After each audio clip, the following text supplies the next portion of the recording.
मुत्तहिदा कौमी मूवमेंट पाकिस्तान के सरबराह डॉक्टर खालिद मकबूल सिद्दीकी ने अपने MNA फंड से लियाकताबाद के इलाके में सीवरेज की लाइनों की मरम्मत के काम का आगाज करा दिया। हल्का 255 के इलाके में साबिक मेंबर कौमी असम्बली और राब्ता कमेटी के रुकन शेख सलाउद्दीन के हमरा दौरा करते हुए दौरे के मौके पर वाटर बोर्ड के इंजीनियर जफर मलिक ने ब्रीफिंग देते हुए कहा, पानी जो है वो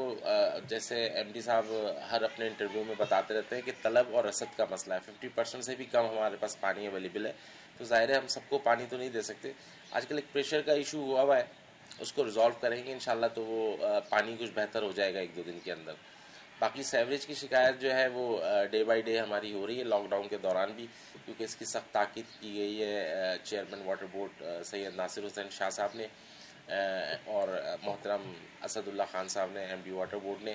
कि सीवरेज की कंप्लेंट्स जो है देन एंड देयर जो है वो